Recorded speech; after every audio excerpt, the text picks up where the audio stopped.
Assalamualaikum warahmatullahi wabarakatuh. Allahumma sholli ala Sayyidina Muhammad wa ala ali Sayyidina Muhammad. Pada dasarnya, bukan hanya harta yang melimpah, bukan hanya badan yang sehat atau kesenangan dunia lainnya, tapi sesungguhnya di dalam kehidupan ini yang kita cari adalah ketenangan dan kebahagiaan. Ketenangan dan kebahagiaan itu bersumber dari hati kita, hati yang bersyukur dan hati yang lapang.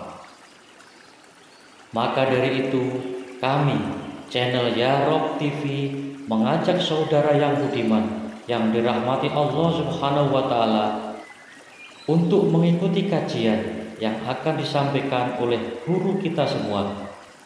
Semoga menjadi jalan damai bagi kita semua dan menjadi bekal untuk mengarungi kehidupan di dunia ini sampai nanti kita kembali kepada Sang Pencipta. Dan tak lupa tulis doa kalian di kolom komentar akan kita aminkan bersama-sama, dan bantu sebarkan video ini agar membawa amal jariah kebaikan bagi kita semua. Bagi guru kita, waktu dan tempat kami haturkan. Bismillah. Assalamualaikum warahmatullahi wabarakatuh. Bismillahirrahmanirrahim. Alhamdulillahirabbil alamin. Wa bihi nasta'inu ala umurid dunya waddin. Allahumma sholli wa sallim wa barik ala habibina wa syafi'ina sayyidina wa maulana Muhammadin wa ala alihi wa ashabihi wa man tabi'ahum bi ihsanin ila yaumiddin. Amma ba'du. Bismillah. Mari kita lanjut lagi ngaji filsafat kita.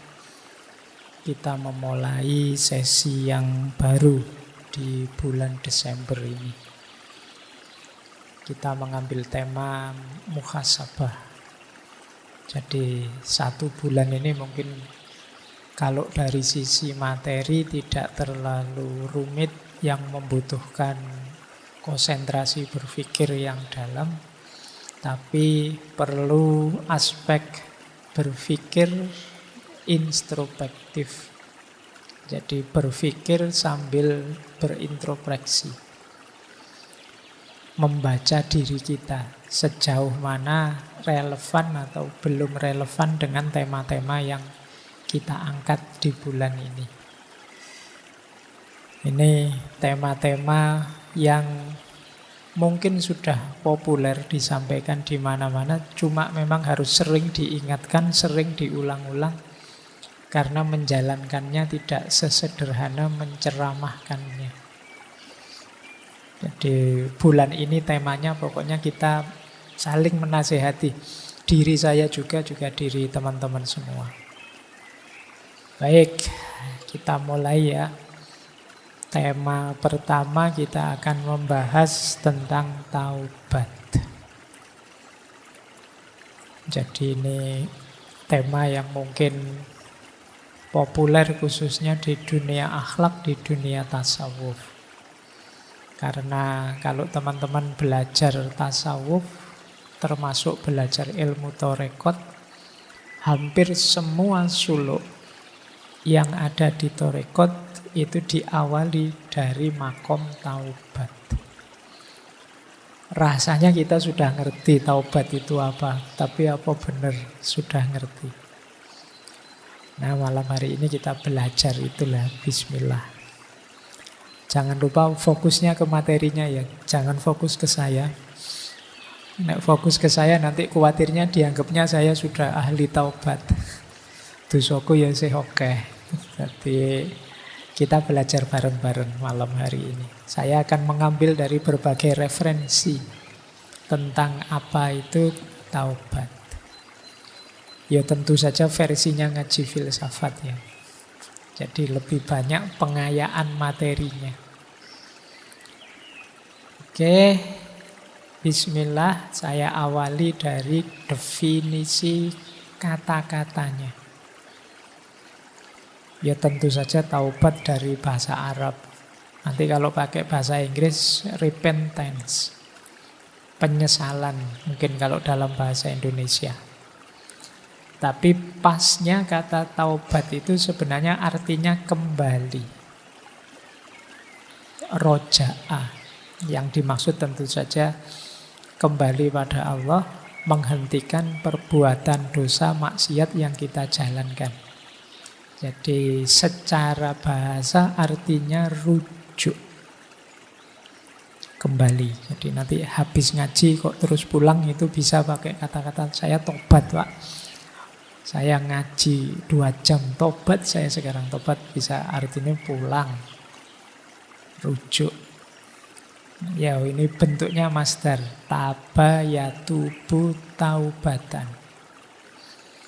Nah nanti menarik, ada istilah yang satu rumpun dengan kata-kata taubat ini, yaitu kata inabah dan aubah.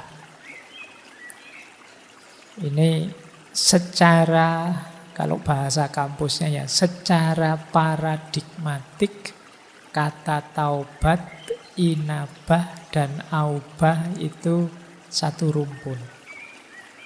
Kalau tobat itu dari yang salah kita geser ke yang benar. Dari sesat ganti ke taat. Itu tobat. Kemarin dosanya banyak, kemudian saya tidak mau lagi melakukan dosa, ganti yang dosa dengan kebaikan, namanya taubat. Nanti ada istilah inabah. Kalau inabah itu dari sebenarnya sudah baik, tapi ya belum sempurna. Masih bisa ditingkatkan lagi, diperbaiki lagi.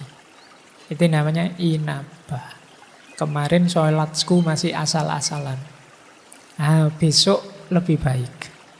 Jadi dari baik ke yang lebih baik. Itu namanya inabah.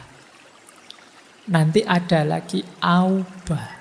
Ini kondisi jiwa. Kalau aubah ini kondisi jiwa yang selalu menengok Allah. Selalu tawajuh merasa di hadapan Allah. Ini aubah. Jadi kalau ini pokoknya menatap terus wajahnya Allah. Kalau ada momen kok dia lupa pada Allah, dia merasa berdosa. Ini yang nomor 3, ini levelnya para wali biasanya. Oke ya wali kekasihnya Allah, bukan wali murid atau walian. Jadi para aulia maksudnya, kalau bahasa Indonesia ini agak tricky itu. Nah, jadi ini satu rumpun. Ada taubat, ada inabah, ada aubah. Alhamdulillah kalau teman-teman sudah selesai urusan taubat, saatnya untuk inabah, memperbaiki diri. Kalau sudah beres di inabah, mungkin bisa naik ke level 3, namanya aubah. Nah ini, cuma saya tidak yakin sudah beres urusan tobatnya. Dosane sih oke, wong kalau buka HP kadang-kadang ngelirik-ngelirik yang tidak harus dilirik. Nah, ayo ya, bismillah kita latihan. Memang manusia tidak ada yang murni, tidak ada salahnya. Kita itu tempatnya salah dan khilaf. Meskipun khilaf ini sering jadi alasan. Mohon maaf Pak, khilaf. Saya kan manusia Pak, mesti gitu. Oke, kita lanjut ya. Nah, ini masih teori. Taubat ini hukumnya wajib. Jadi kalau teman-teman nanti menjelajah ke banyak kitab karya para ulama, pasti di situ ketemu kalau ada yang tanya hukumnya tobat wajib. Tidak boleh orang itu sadar bahwa dia penuh dosa tapi terus santai saja. Wajib. Nah, jadi ada ayatnya itu. Silakan dibaca Al-Quran surat At-Tahrim ayat 8. Ya ayyuhalladzina amanu tubu ilallahi taubatan nasuha. Wahai orang-orang yang beriman, bertobatlah kepada Allah dengan tobat nasuha. Tobat nasuha itu tobat yang paling murni. Nanti para ulama definisinya macam-macam. Itu saya ambilkan beberapa definisi dari para ulama. Tobat nasuha itu apa sih? Berarti nanti ada tobat yang tidak murni. Ada berbagai motif tobat yang tidak nasuha. Yang nasuha itu apa? Yang kata Al-Kalbi, tobat nasuha itu hatinya menyesal, lidahnya mohon ampun, berhenti dari dosa, dan niat tidak akan mengulang lagi. Jadi lengkap. Hatinya ya tobat, mulutnya ya tobat, pekerjaan dosanya dihentikan, dan janji tidak akan mengulang lagi. Ini menurut Al-Kalbi. Jadi begitu sadar, ya Allah ini dosa. Astaghfirullahaladzim. Sudah tak tinggal saja, saya tidak akan mengulangi lagi. Nah, tapi mantap, tidak ragu-ragu. Jangan-jangan besok saya gitu lagi ya. Saya tidak percaya dengan diriku sendiri. Itu berarti belum mantap. Mantaplah nawa itu, pokoknya saya tidak akan mengulang lagi ke sana. Nah, ini pendapatnya Al-Kalbi. Ada lagi Sa'id bin Zubair. Beliau mendefinisikan tobat nasuha itu tobat yang memenuhi 3 syarat. Tobat sambil takut, tobat sambil berharap, dan memulai hidup baru dalam ketaatan. Jadi ada takutnya, ada harapannya, dan siap untuk mengganti gaya hidup. Dari gaya hidup penuh dosa, jadi gaya hidup penuh ketaatan. Ini berarti nasuha. Tidak hanya harapan saja. Kalau harapan saja nanti sembrono. Biasanya orang itu kalau isinya rojak saja jadi sembrono. Allah Maha Pengampun kok. Allah itu sayang sama kita. Tenang saja, sembrono. Atau tidak ada harapannya, isinya takut saja. Bayangannya neraka. Wah saya itu. Nanti membuat orang putus asa. Harus imbang. Ketakutan diimbangi dengan harapan. Tapi juga diwujudkan dalam perbuatan. Nah, gaya hidupnya harus ganti. Jadi tidak ada ceritanya, katanya kamu sudah tobat kok kembali lagi ke sini. Ayo besok tak tobat lagi lah, gampang. Nah, itu berarti tidak serius tobatnya. Jadi tobat itu ya memang ganti gaya hidup. Yang ketiga ada definisi dari Sa'id bin Musayyab. Tobat nasuha itu menasehati diri karena salah dan dirinya patuh dinasehati. Ini menarik definisinya. Menasehati diri sendiri. Dan manut. Kadang-kadang kita itu kan ngomong ke diri kita sendiri, dibantah-bantah sendiri. Yang bikin doamu tidak kabul, yang bikin cita-citamu tidak wujud, yang bikin keinginanmu tidak terlaksana, itu seringkali karena kamu sendiri yang bantah. Semoga saya bisa segera lulus dengan nilai terbaik. Tapi apa ya mungkin ya, nilaiku bisa terbaik itu wong ya kelakuanku kayak gini, wong kamu sendiri yang bantah. Semoga setelah ini aku tidak buang-buang waktu sia-sia dengan main HP terus. Tapi terus kamu bantah sendiri. Kuat enggak ya kira-kira? Ya tidak kuat. Kamu sendiri sudah bantah dirimu sendiri. Jadi kalau di awal sudah macet ya tidak mungkin jalan sudah. Makanya Allah itu sebenarnya menegaskan ana inda dzonni abdi. Aku terserah persangkaan hambaku padaku. Jadi kalau kita merasa apa sih yang Allah tidak mampu, pasti Allah kalau menghendaki saya lulus dengan nilai terbaik ya bisa. Meskipun teman-teman nilainya sudah bagus-bagus yang sudah lulus selama ini, tapi kalau Allah menghendaki ya sopo ngerti tiba-tiba nilaiku perfect misalnya. Ya siapa tahu kalau Allah menghendaki. Nah ini definisinya Syekh Sa'id bin Musayyab. Kalau Ibnu Katsir mendefinisikan tobat nasuha itu tobat yang sepenuh hati sehingga jiwanya jadi murni, keburukannya terhapus. Nah, ini definisi-definisi taubat nasuha. Jangan dihafalkan, tidak ada ujiannya. Kamu jalankan saja sekuasamu untuk bertobat ini. Saatnya mungkin mumpung ada momen akhir tahun, ayo latihan tobat yang benar. Nah, kita agak berpikir sekarang. Kenapa sih seperti saya bilang tadi, taubat ini dipentingkan. Kalau bahasa anak-anak hari ini mungkin diviralkan oleh para sufi, para ulama. Di-mainstreamkan. Karena memang ini sangat penting. Berkaitan dengan situasi, kondisi, hakikat hidup kita. Apa hakikat hidup manusia yang menuntut dia concern, perhatian dengan taubat? Yang pertama adalah kita ini punya kecenderungan khoto' wan nisyan. Jadi manusia itu punya fitrah bisa salah, bisa khilaf. Atau lebih ekstrimnya mudah salah, mudah khilaf. Dan itu tidak perlu saya suruh ngaku, kamu sudah ngerti sendiri bahwa manusia itu mudah salah, mudah khilaf. Jangankan yang tidak sengaja, yang kamu sengaja itu loh banyak. Dan kamu nyaman-nyaman saja. Apalagi dosa yang sendirian tidak ketahuan orang.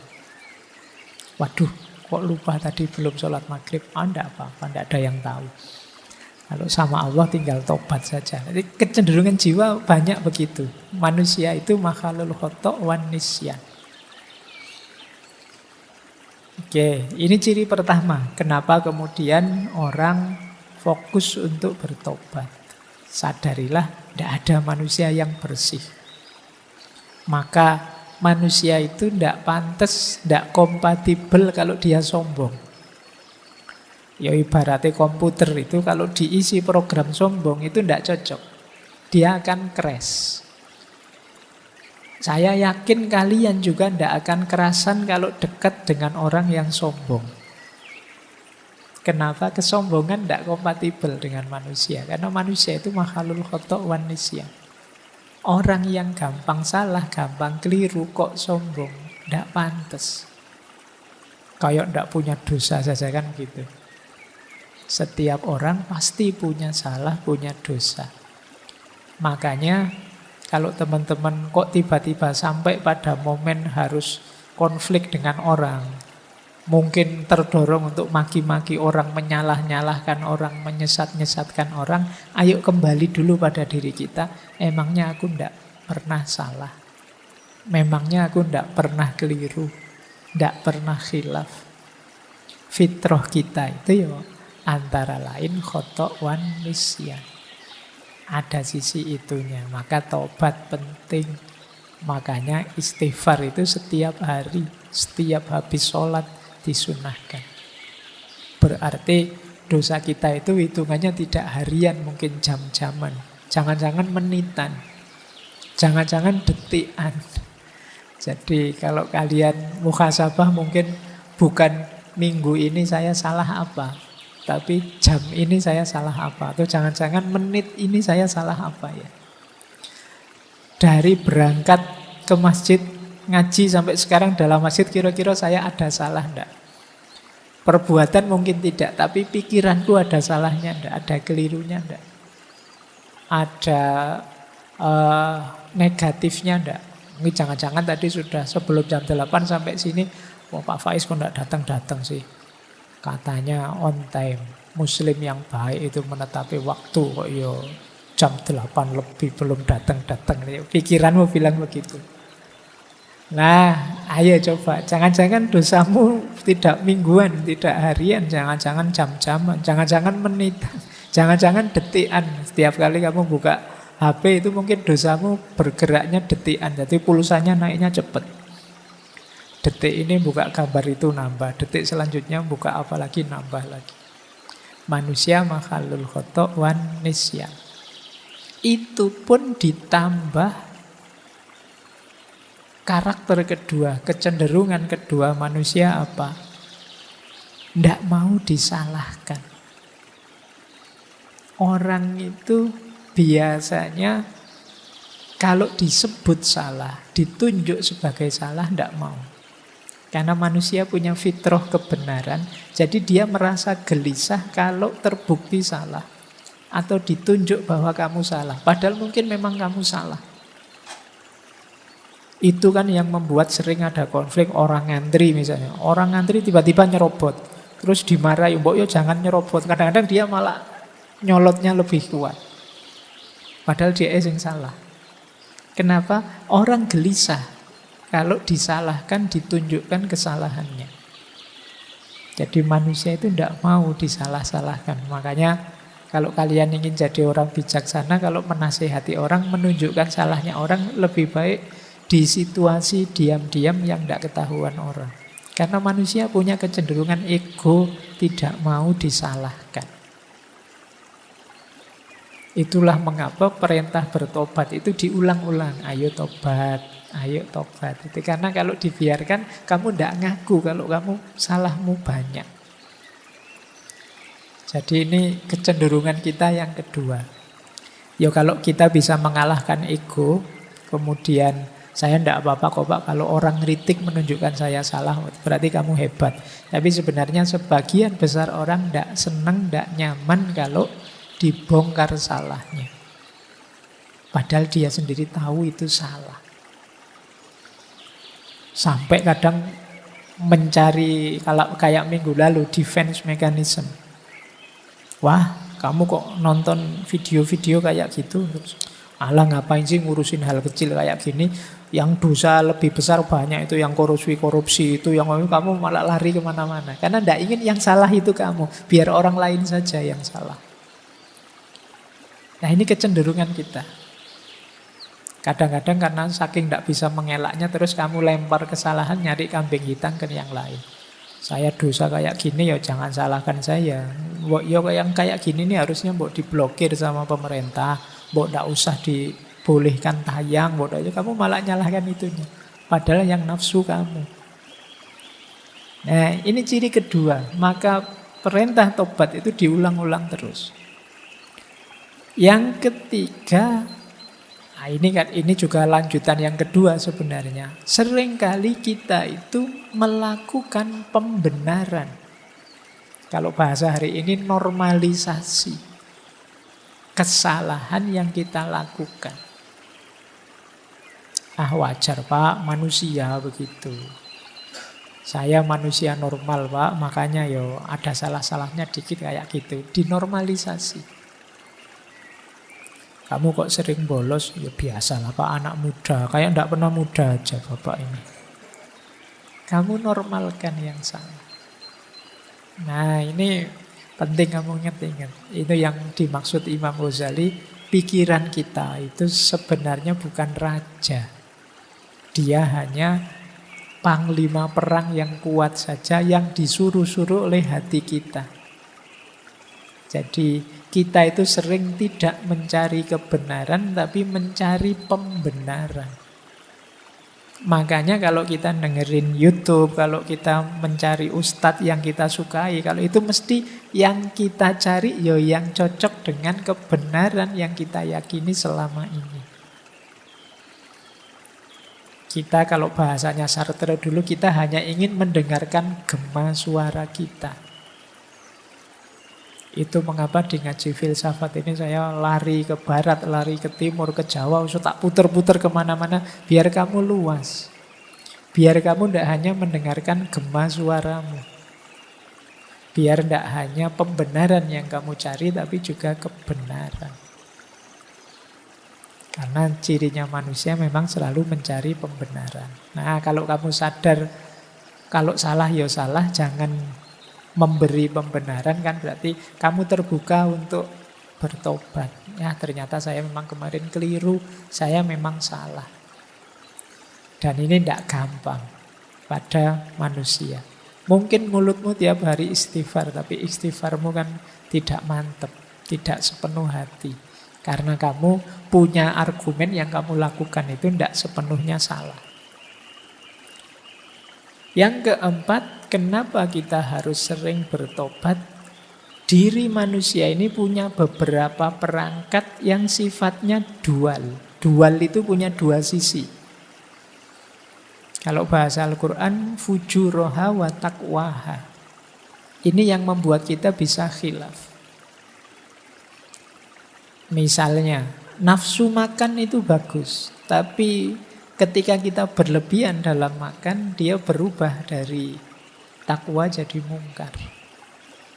Nafsu seks itu manusiawi, tapi kalau kita melampiaskannya tidak di jalur yang benar, ya dia dari takwa jadi mungkar. Ada dual. Mata ini bisa jadi sumber pahala, bisa jadi sumber dosa.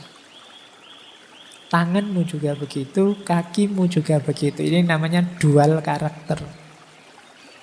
Sehingga ya kalau tidak hati-hati ini kecampur-campur. Itulah mengapa kita penting bermuhasabah. Jadi ya benar sih kamu buka HP-nya, HP WA Al-Quran kamu ngaji. Tapi kamu lupa tiba-tiba muncul iklan orang yang bajunya minim misalnya. Harusnya astagfirullah, alhamdulillah. Terus kamu sadar, enggak boleh sebenarnya saya lihat, dosa aku misalnya. Nah ini loh sering keselip-selip, kecampur-campur. Kenapa? Karena karakter perangkatmu yang diberikan oleh Allah, ya memang ini jalanmu untuk bisa menikmati hidup di dunia ini. Kalau tidak hati-hati bisa menggelincirkanmu. Disitulah gunanya kamu sadar harus siap sedia untuk selalu bertobat. Nah, terus yang kelima, yang terakhir ini godaan. Sekeliling kita itu banyak sekali godaan. Jadi kalau pakai istilahnya bulan lalu ya. Jadi segala yang kita temui itu sebenarnya nantang kita. Mau kamu apakan? Nah, ini godaan. Teh yang ada di sebelah saya ini kan sudah disuguh, ini godaan. Mau diminum atau tidak diminum sisa sehingga dibuang saja. Ini kan ada dua alternatif. Ketemu kalian ngaji malam hari ini kan juga begitu. Mau diikuti saja, dikritisi saja, dicueki saja, dijalankan saja. Ini semua tantangan-tantangan. Yang begitu kamu salah membacanya, ya harusnya lahir pahala jadi lahir dosa. Apalagi ada makhluk yang oleh Allah diberi izin khusus untuk menggoda kita, menyesatkan kita. Nah, kalau ini ada dalilnya.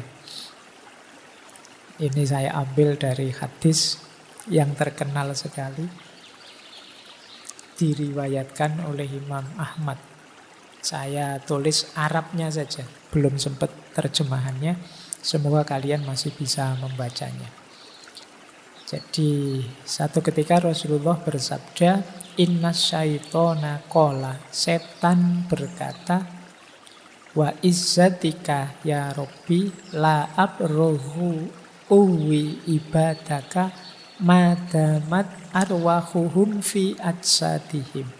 Jadi ini setan berkata di depan Allah, demi kemuliaanmu wahai Tuhan, aku tidak akan berhenti menipu manusia, hamba-hambamu, selama roh masih ada di jasad mereka.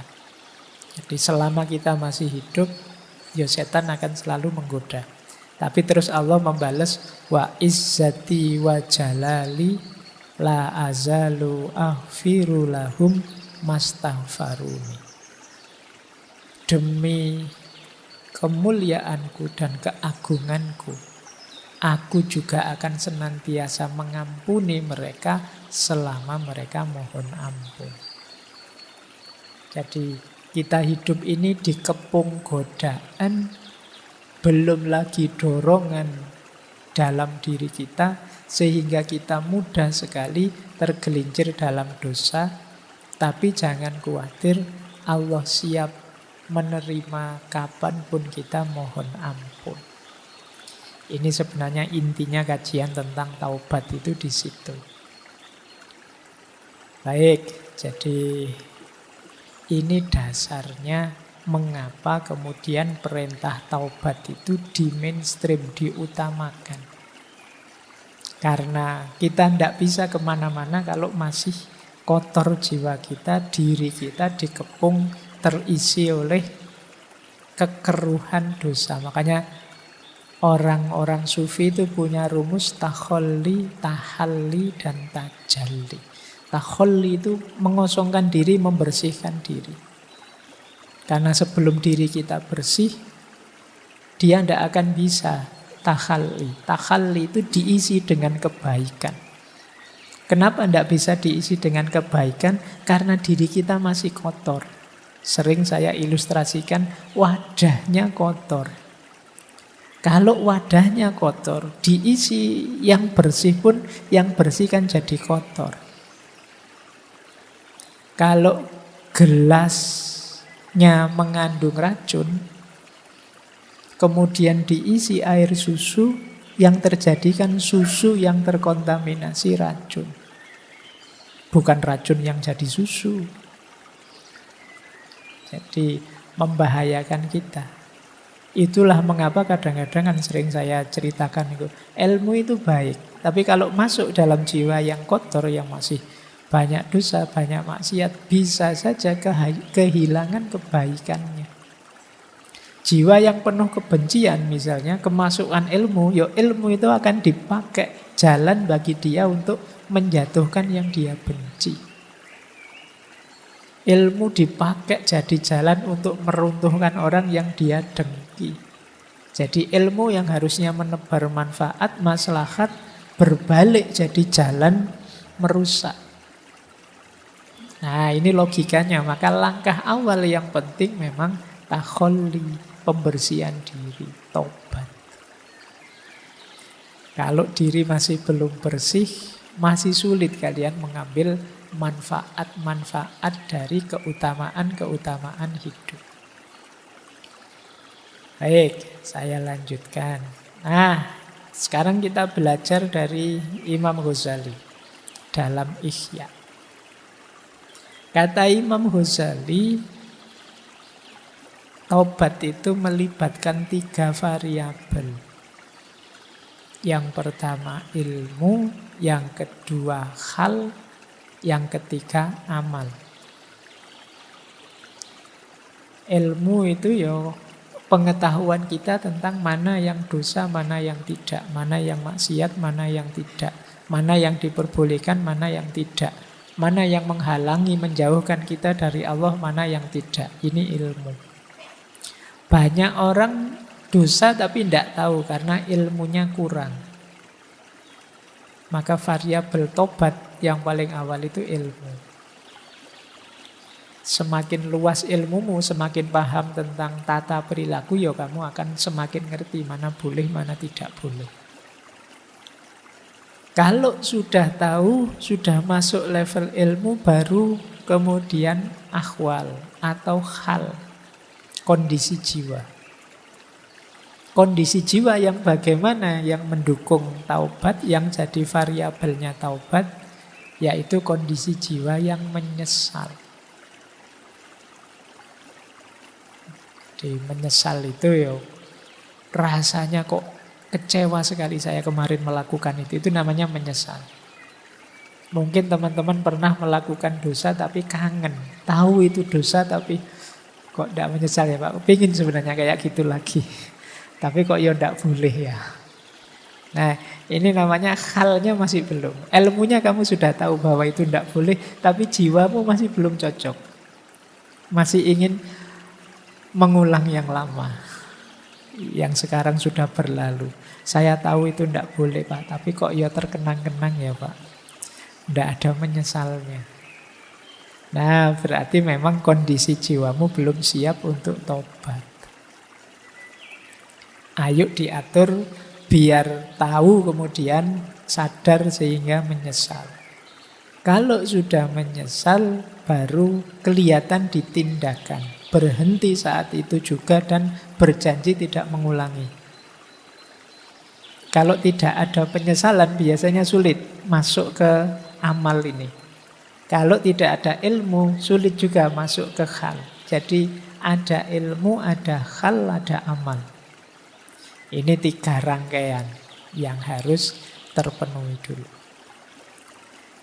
Jadi ternyata memang apa-apa itu ya dasarnya ilmu. Makanya jangan berhenti belajar. Kita ini seringkali merasa tahu sesuatu, sehingga agak males untuk belajar tentang satu hal tertentu misalnya, karena sudah merasa tahu. Padahal mungkin kalau didalami, ternyata saya banyak tidak tahu juga ya. Mungkin setelah kajian malam hari ini kamu baru tahu, ternyata yo luas juga kalau membahas taubat. Ngertimu selama ini taubat itu yang penting menyesal terus tidak mengulangi, kan itu aja. Tapi kalau diteorikan ternyata bisa luas. Itulah istimewanya ilmu. Semakin tambah ilmumu, semakin mudah kamu menata apa yang harus kamu lakukan, apa yang jangan dilakukan. Maka ilmu jadi penting, jadi kunci untuk apapun. Jadi taubat pun perlu ilmu. Setelah ilmu baru kesadaran, namanya hal. Setelah itu baru amal. Amal tidak mungkin muncul tanpa ada kesadaran. Kesadaran tidak mungkin muncul tanpa ada ilmu. Inilah 3 rangkaian teori untuk kita bertobat. Nah, malam hari ini mungkin antara lain itu kita belajar teorinya taubat. Meskipun waktunya terbatas. Kita mungkin sekitar 2 jaman membahas ini. Itu pun sebenarnya masih banyak yang harus saya lewati, saya skip. Kamu sudah ngantuk-ngantuk tapi ternyata juga masih banyak yang belum masuk. Iya. Baik, gimana lagi? Itu luasnya ilmu. Padahal ini masih ilmunya manusia. Kata Al-Quran, ilmunya manusia itu setetes air di tengah samudra kalau dibandingkan ilmunya Tuhan. Bahkan kalau dilipat gandakan 7 kali, samudranya pun levelnya masih setetes air. Baik. Nah, kalau ini yang sederhana, saya ambilkan dari Riyadhus Shalihinnya Imam Nawawi. Tidak apa-apa ya, malam hari ini kita menjelajah karya-karya para ulama. Kita ambili yang tentang taubat. Kalau tulisan ini mungkin kayak footnote-footnote-nya. Nah, kalian yang tertarik jangan berhenti di ngaji ini. Kamu buka sendiri kitabnya. Tadi ada Ihya, sekarang Riyadhus Shalihin. Kalau ini terkenal, teori ini syarat-syaratnya orang tobat. Nah, ini sederhana. Yang pertama berhenti. Jadi tidak ada ceritanya tobat itu, saya sudah tobat Pak tadi, tapi ini saya selesaikan dulu ya Pak, biar tuntas dosanya, tidak begitu. Saat itu juga harus berhenti. Eman-eman Pak, filmnya baru setengah jalan, tidak harus berhenti. Nah, terus menyesal. Jadi berhenti kok tidak ada menyesalnya, belum utuh tobatnya. Dan yang ketiga, berjanji tidak mengulang lagi. Ini untuk dosa-dosa yang tidak ada hubungannya dengan orang lain. Nah, mungkin kamu dosa telat sholat, dosa apalah yang pokoknya tidak berhubungan dengan orang lain. Tapi kalau ada hubungannya dengan orang lain, rumusnya 1, 2, 3 tadi plus kembalikan haknya orang lain. Jadi kalau kita mengambil hartanya, kembalikan sejumlah yang kita ambil.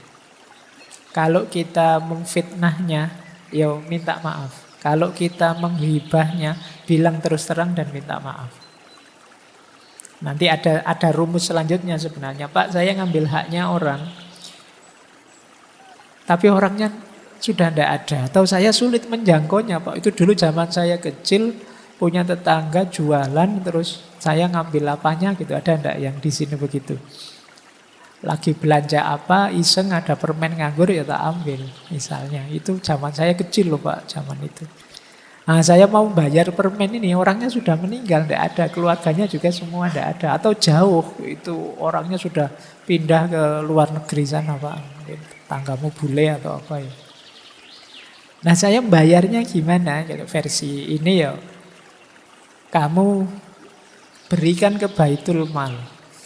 Kalau zaman kekhalifahan dulu ada namanya Baitul Mal, yang ini kan nanti dimanfaatkan juga untuk orang lain. Kalau ini juga tidak bisa, tidak mungkin dengan berbagai argumen kayak di kita, mungkin tidak ada Baitul Mal. Jadi sama sekali tidak terjangkau, sedekahlah sebesar haknya orang yang kamu ambil, niatkan itu atas nama dia. Jadi, Pak, karena waktu kecil itu saya ngambil permennya tetangga saya, ya sedekahlah seharga permen itu. Dengan kurs hari ini ya, jangan kurs zaman dulu. Kurs zaman dulu dolar 2000, nanti kamu sedekah permen 25 rupiah itu bisa. Jadi seharga permen itu atas nama dia, sambil mendoakan dia. Kata Imam Nawawi, Allah tahu apa yang ada di hatimu, kesungguhanmu untuk membayar haknya. Tapi kalau terjangkau ya kamu berikan langsung, minta maafnya.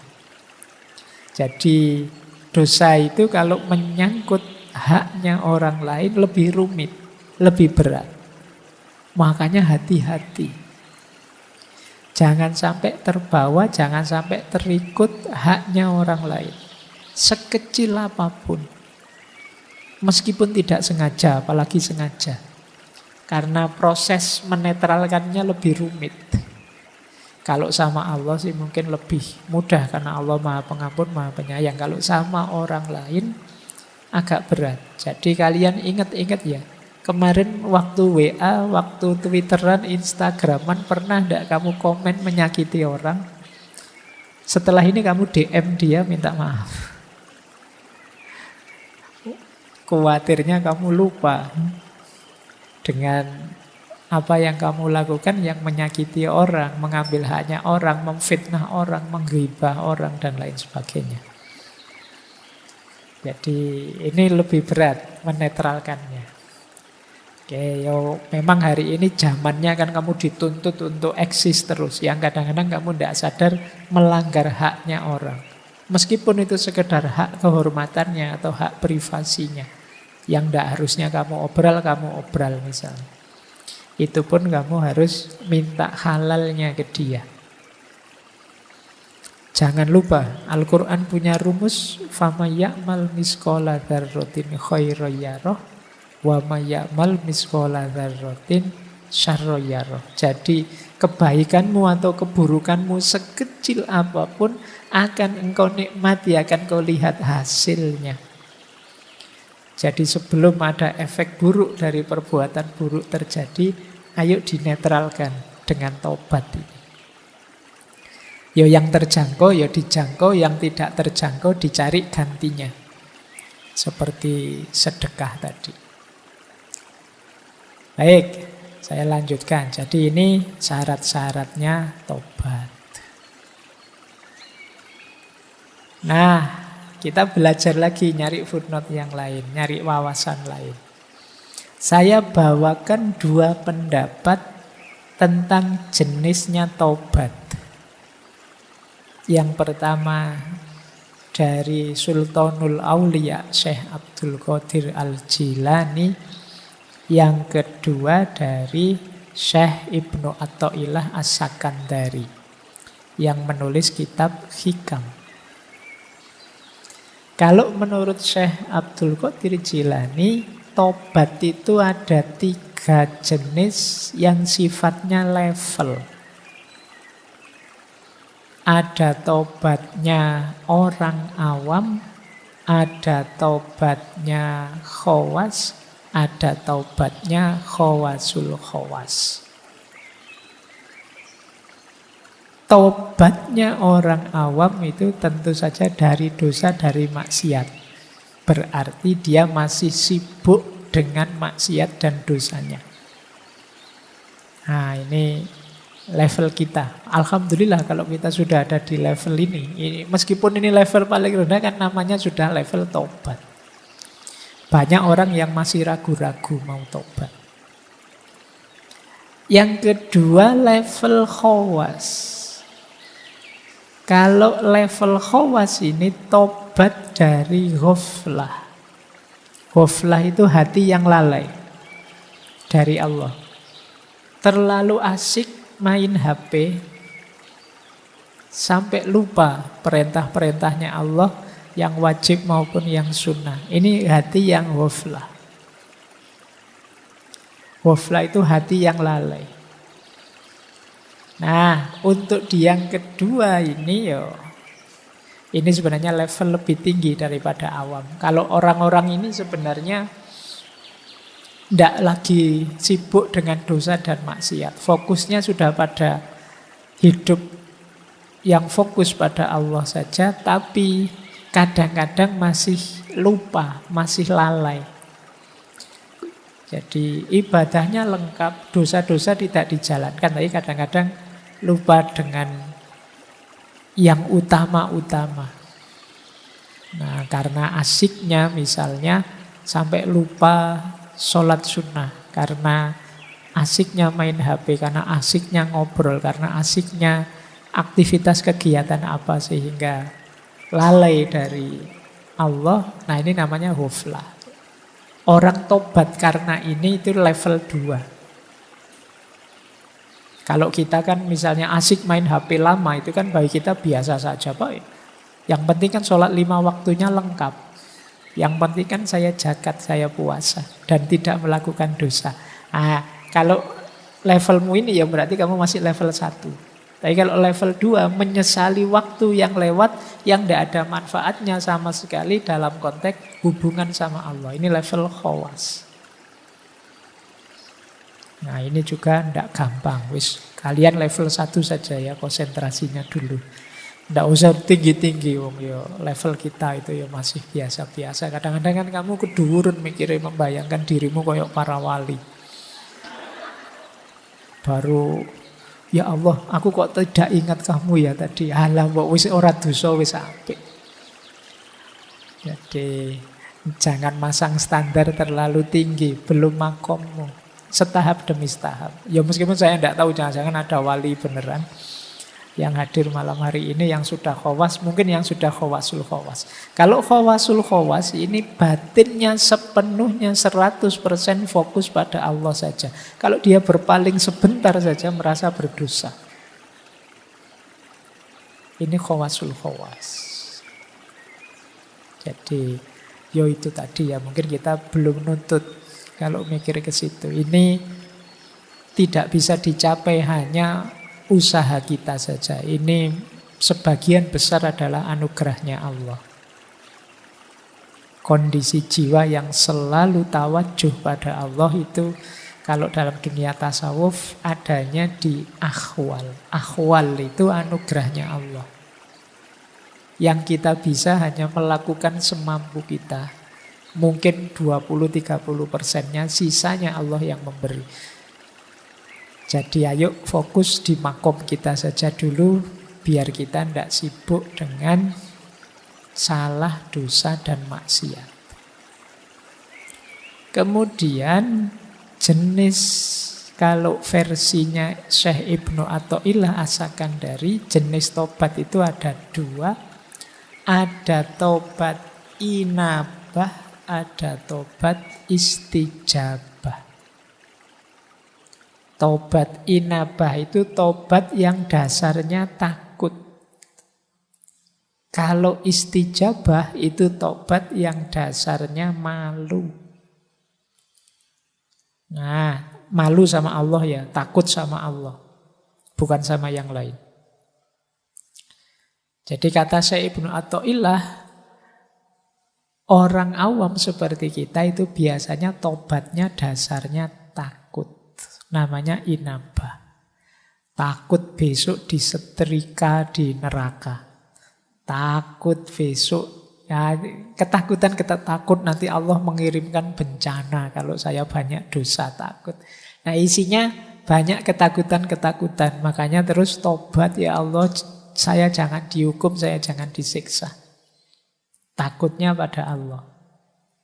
Nah, ada lagi orang yang lebih tinggi makomnya, tobatnya namanya istijabah, malu. Hidupku ini sudah diberi aneka anugerah oleh Allah. Diminta sedikit saja untuk beribadah kepadanya, itu pun tidak aku penuhi, malah tak isi dengan dosa-dosa, menjauh darinya. Malu aku. Jadi malu ini levelnya lebih tinggi dari takut. Kalau malu, biasanya otomatis orang tercegah dari dosa. Kalau takut kadang-kadang kalau ada alasan yang menetralisir ketakutannya, ya takutnya selesai. Takut Pak saya masuk neraka, terus karena kamu belajar filsafat, terus kamu mikir neraka itu beneran ada enggak sih Pak? Neraka, terus kamu mikir-mikir sendiri, kamu cari alasan-alasan sendiri, ya enggak perlulah takut neraka, Allah itu maha penyayang, wis tambah kumat nanti dosamu. Nah, ini dasarnya takut. Tapi kalau malu enggak, malu itu membuat orang tercegah. Makanya ada hadisnya Nabi itu kan, kalau engkau tidak malu, ya lakukan segalanya. Yang bisa ngerem kita itu malu. Jadi, maka ya kalau level kita sudah tinggi, nanti kita tidak melakukan dosa itu karena malu sama Allah. Ini kalau dalam tasawuf, orang yang makomnya sudah muraqabah. Orang yang punya kesadaran dilihat Allah terus. Ini levelnya muraqabah namanya. Jadi ada tobat inabah, ada tobat istijabah. Ada level awam, ada level khawas, ada level khawasul khawas. Baik, kita lanjutkan ya. Saya tidak tahu kamu kerasan apa tidak tema kayak gini. Jangan-jangan kamu sudah panas ini. Kalau ketemu tema-tema suruh tobat, suruh waduh Pak ini. Tobat saya Pak. Terus, nah ini menarik. Saya ambil dari Syekh Abdul Qadir Jailani. Dari kitab beliau, Hunyah. Al-Hunyah fit li tolibil haqqi azza wa jalla. Indikator kalau kita tobat diterima atau tidak. Nah ini Syekh Abdul Qadir Jailani punya teori menarik. Kita kan tidak tahu tobat kita diterima atau tidak, tapi kelihatan dari implikasinya dalam diri kita. Saya yakin teman-teman yang rajin wirid, zikir itu tiap hari tobat lewat istighfar kita. Tapi coba dicek, kalau pakai teorinya Syekh Abdul Qadir Jailani ini, indikator istighfarmu, tobatmu diterima apa? Yang pertama, lisan kita terkendali. Dari yang tidak manfaat, ghibah, mencela, dusta. Zamannya beliau mungkin belum ada medsos, jadi tak tambahi lisan dan jempol kita. Terkendali. Jadi kita sangat hati-hati kalau ingin bicara atau kalau ingin posting sesuatu yang bersinggungan dengan orang lain. Kita ngomong yang manfaat-manfaat atau yang ghibah-ghibah atau yang mencela atau yang dusta. Kalau masih bertaburan ketidakmanfaatan, ghibah, mencela, dusta, tobat kita sebenarnya belum tuntas. Lah itu kan sudah dosa lagi itu namanya.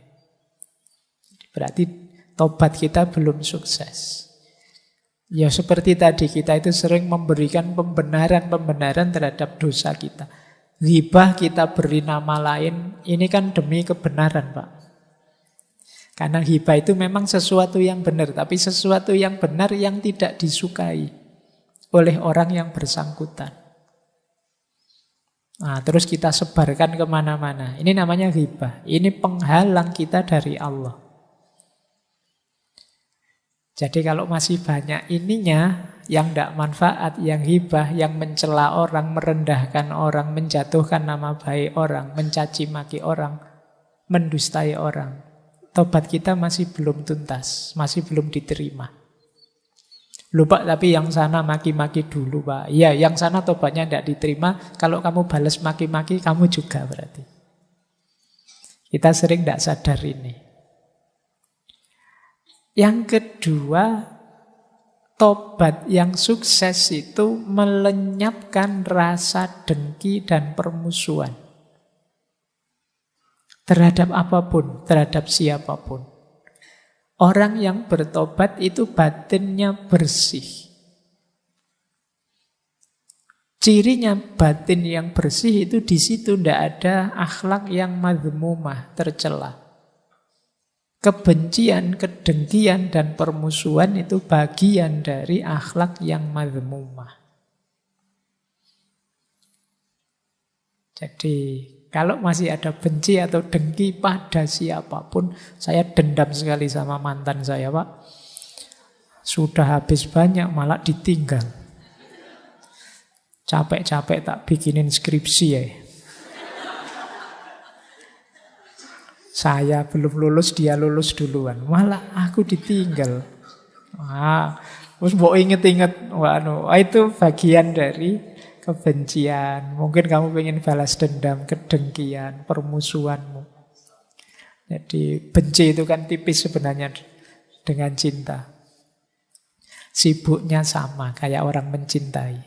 Cuma kalau dengki, benci, kamu sibuk menjatuhkan, sibuk mencari kejelekannya. Kalau cinta, kamu sibuk mencari yang membahagiakan dia. Repotnya sama. Benci kadang-kadang lebih repot. Makanya kata Imam Ghazali, di antara jalan muhasabah, kalau kita kesulitan muhasabah yang baik seperti apa, wong kita tidak punya kemampuan berpikir sendiri, ambillah pelajaran dari musuh saja. Orang yang benci kita, orang yang dengki kita. Karena biasanya orang yang benci kita itu sibuk mencari kesalahan kita. Alhamdulillah loh, kita dicarikan salah kita di mana. Kita mencari sendiri tidak bisa. Jadi bahagialah kalian yang hatersnya banyak. Jadi kalau kamu punya banyak haters kan itu tiap hari kan kamu diserang terus. Kamu salah ini, kamu salah itu. Alhamdulillah tidak capek-capek muhasabah, sekarang tahu salah-salahku di mana, kelemahanku di mana. Oke, jadi manfaatkan itu ya. Kamu kadang-kadang stres sendiri gara-gara haters. Yo, lumayan kamu dapat, tidak usah bayari orang untuk bantu kamu. Dia sudah mencarikanmu salahmu di mana, kurangmu di mana. Yang ketiga, ini menarik kata beliau, Syekh Abdul Qadir Jailani, cirinya orang yang tobatnya diterima, itu hatinya kuat dan siap meninggalkan kawan yang memberi pengaruh buruk. Ini kalau diterjemahkan pakai bahasanya anak-anak hari ini, bisa menjauh dari toxic people. Jadi kalau ada teman kok toksik, ditinggal saja.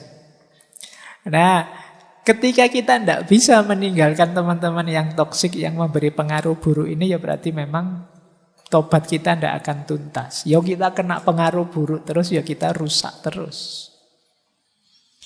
Jadi hindarilah orang-orang tipe ini. Meskipun terlanjur, Pak, teman dekat ya Pak, teman. Ya teman ya tetap teman, kan tidak harus tiap hari nyampur. Tidak harus dekat tiap hari. Jadi belajarlah LDR-an.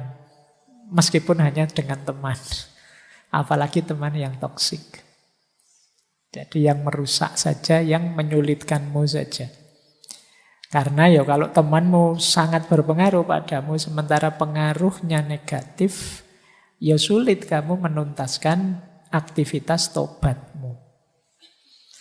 Yang keempat, indikator tobatmu diterima itu rasanya kamu belum siap mati terus. Maksudnya apa?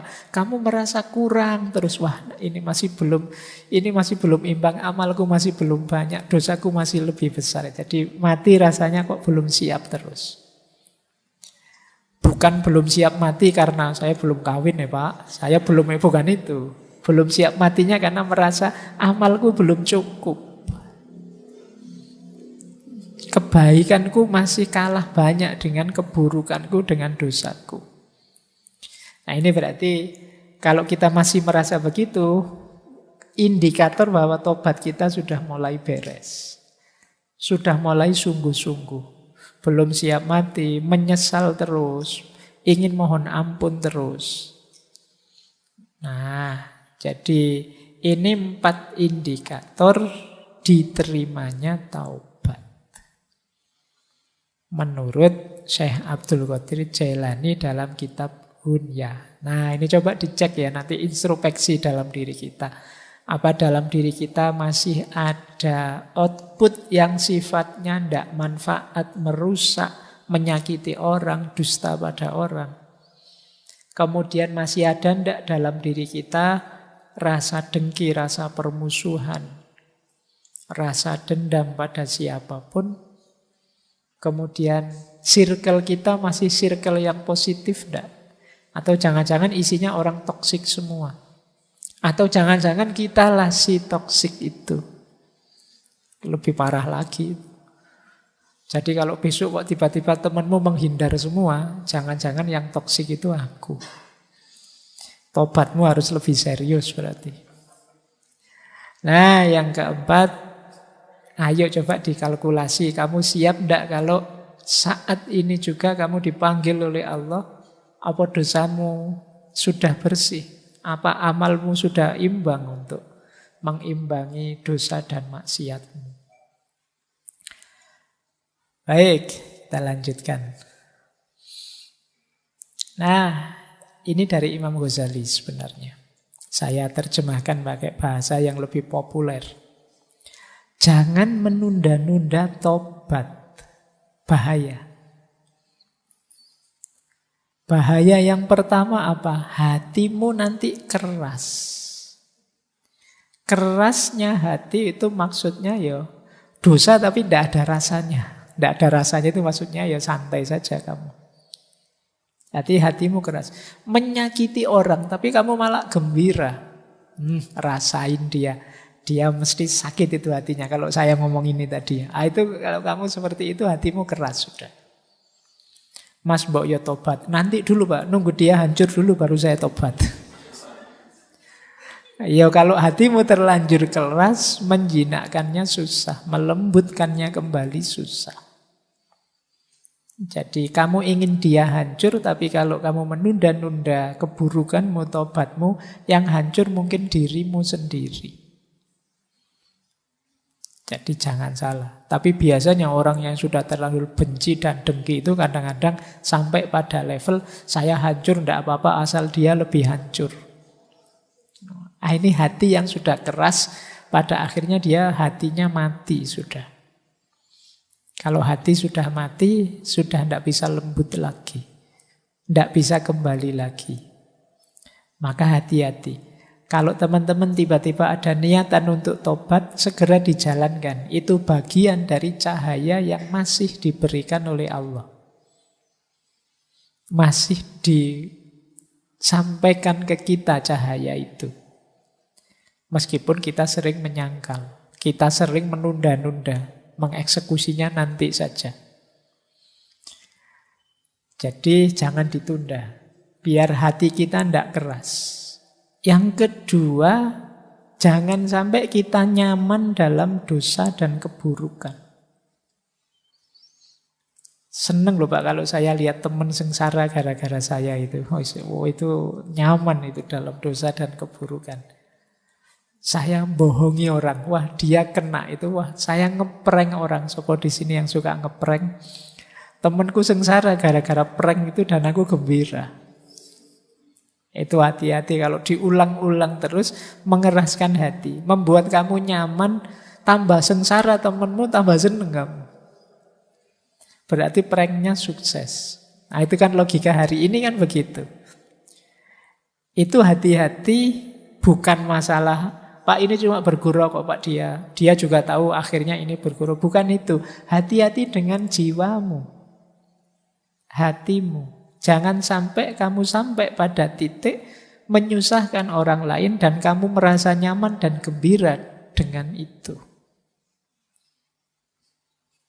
Kamu anggap dia yang sengsara, yang kamu prank. Jangan-jangan nanti finalnya justru kamu sendiri yang defisit banyak. Dengan kerasnya hatimu, nyamannya jiwamu dalam keburukan. Jadi kalian harus ngerti nanti ya sampai di titik mana batas jiwamu bisa menolerir itu. Karena kalau tidak, kamu sendiri yang rusak. Sampai nanti yang ketiga itu istilahnya apa? Lenyap dalam dirimu sense of guilty, rasa bersalah. Orang itu kalau sudah lenyap rasa bersalahnya, selesai dia jadi manusia.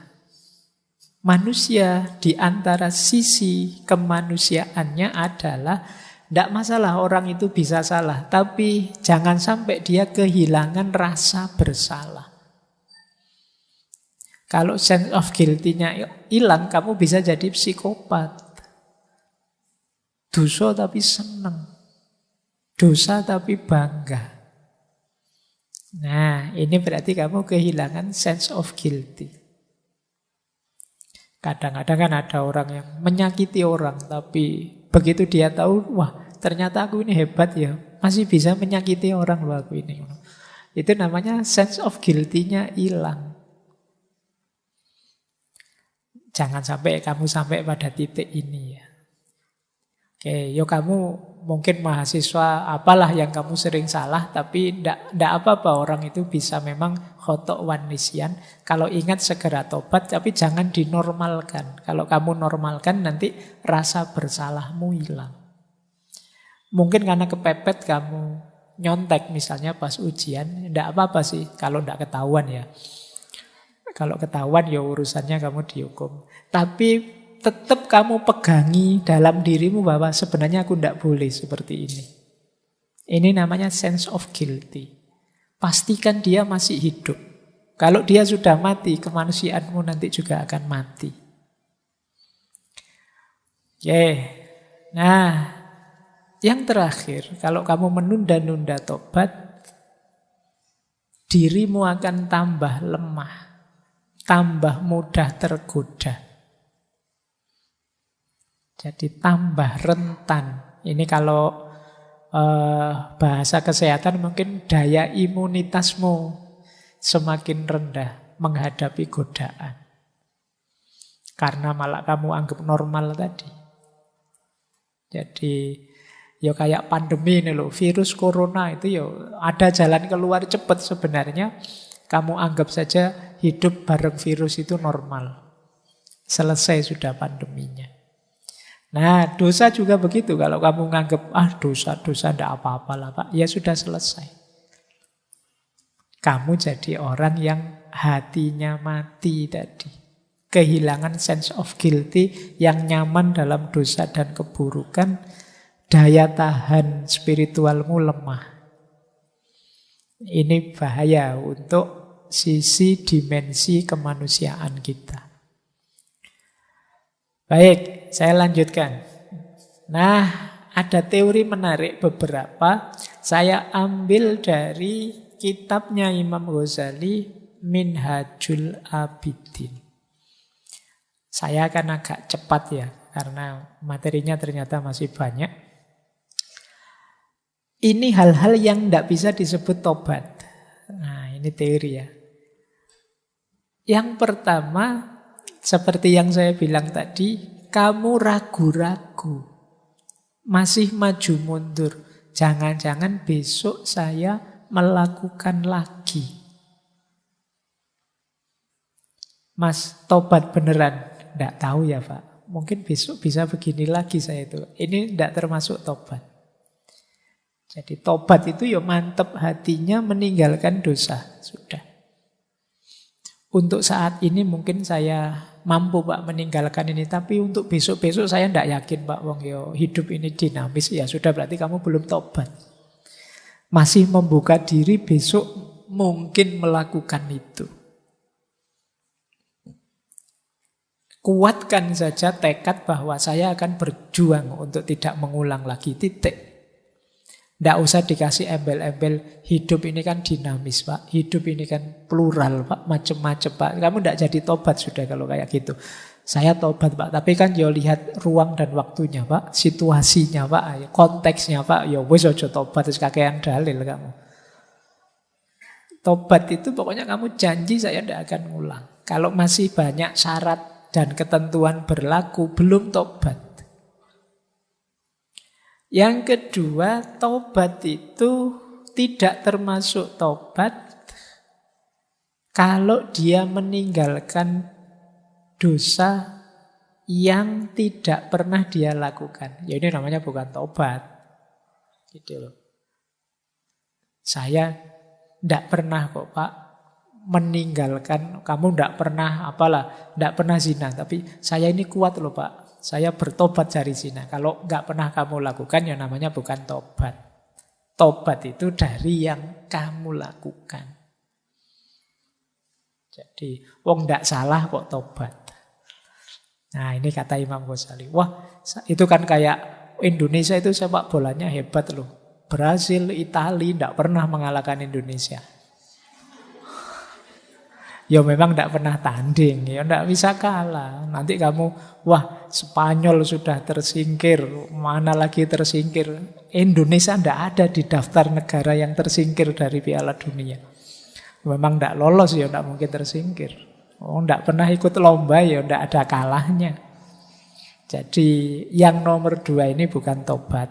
Ada lagi yang ketiga, ini juga bukan tobat. Meninggalkan dosa tapi karena terpaksa oleh situasi. Ini juga bukan tobat. Misalnya zaman mudanya, wah dia tukang zina ini, ganti pasangan berapa saja. Sudah tua dia tobat. Kenapa? Sudah tidak kuat ngapa-ngapain sekarang. Jadi dia tidak begitu lagi. Oh, itu namanya bukan tobat, ya memang tidak kuat. Alhamdulillah Pak, saya sekarang tidak nyontek lagi. Wah bagus, ya memang saya sekarang sudah di DO, tidak kuliah sudah. Ya mesti aja, tidak nyontek lagi, wong sudah tidak kuliah. Nah ini juga namanya bukan tobat. Wong kamu sudah tidak ada di arena itu lagi, jadi tidak mengulang bukan karena tobat, dipaksa oleh situasi. Mungkin nanti daftar kuliah lagi, ya kumat lagi nyonteknya. Kakek-kakek tadi kalau diberi obat kuat mungkin ya kumat lagi. Jadi yang ini bukan tobat karena terpaksa. Jadi jenis ketiga ini bukan tobat. Yang keempat termasuk bukan tobat, meninggalkan dosa karena takut kepada selain Allah. Wah, sekarang sudah tidak sholat sendirian ya, ke masjid terus. Iya, pimpinan saya mewajibkan kalau zuhur harus ke masjid. Jadi ya karena ada SK-nya, bukan karena Allah. Nah ini juga tidak termasuk tobat. Kok sekarang kamu tidak maling lagi? Wah, sekarang polisi di mana-mana, khawatir masuk penjara. Ayo tidak maling bukan karena tobat, kalau gitu takut penjara. Jadi ada 4 hal kata Imam Ghazali yang itu tidak termasuk tobat. Nah, taubat di luar rumus ini berarti. Ini untuk nambah wawasan saja, karena kadang-kadang kan kita pakai istilah tobat itu umum saja. Pokoknya orang berhenti dari melakukan dosa, yaitu tobat. Padahal ya dilihat dulu dalam situasi apa dulu. Baik. Nah, terus ada lagi orang yang beralasan, Pak, manusia itu kan memang manusiawi punya dosa. Bukankah tidak mungkin ada orang yang bersih 100% tanpa dosa? Jawabnya Imam Ghazali, ya. Seperti itu memang fitrahnya manusia. Tapi setidaknya orang yang sungguh-sungguh tobat itu jangan melakukan dosa secara sengaja. Ya kalau tidak sengaja misalnya di luar kontrol tidak masalah lah. Misalnya mungkin saya benar-benar niat tobat kok. Saya tidak akan bohong lagi. Tiba-tiba keceplosan bohong karena selama ini sudah terbiasa begitu. Ya minimal itulah yang tidak disengaja. Jangan secara sengaja.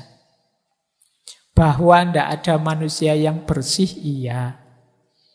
Tapi semoga khilaf dan dosa kita itu sesuatu yang tidak kita sengaja. Saya tidak niat ke sana kok Pak Yo. Kok iya sampai ke sana juga tanpa saya sadari. Nah, usahakan dosa-dosa kita itu minimal di level ini. Di level yang di luar kesengajaan kita. Entah dalam hal apapun. Jadi jawabnya kalau ada yang tanya kan manusia itu manusiawi saja salah. Ya tapi jangan secara sengaja kamu melakukan kesalahan. Kalau secara sengaja melakukan kesalahan tidak manusiawi namanya. Ya kamu memang jarak kalau bahasa Jawanya. Kamu nekat, nerjang aturan. Baik. Ada lagi masih dari Minhajul Abidin ya. Ini problem-problem yang sering jadi alasanmu untuk menunda tobat.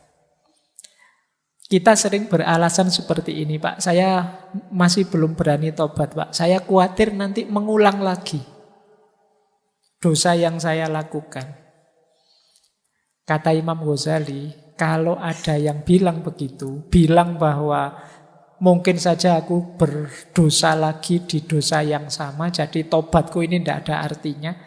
Saya belum berani tobat nasuha, Pak. Saya khawatir nanti dosa ini akan saya ulang lagi. Saya kenal benar kok Pak diri saya kayak gimana. Jawabannya Imam Ghazali gimana? Kalau ada orang bilang seperti itu, jawablah, sangkaanmu itu sebenarnya tipuannya setan. Dari mana kamu bisa memastikan nanti saya pasti kembali melakukan dosa itu? Kata Imam Ghazali, padahal ada loh kemungkinan lain, kamu tobat terus tiba-tiba kamu meninggal. Ah, kan tidak mengulang itu sudah. Lah kalau kamu tunda tadi tobatmu, kamu meninggal dalam kondisi belum tobat. Tidak, tobatlah. Ada niat untuk tobat, tobat saja. Sepenuh hati.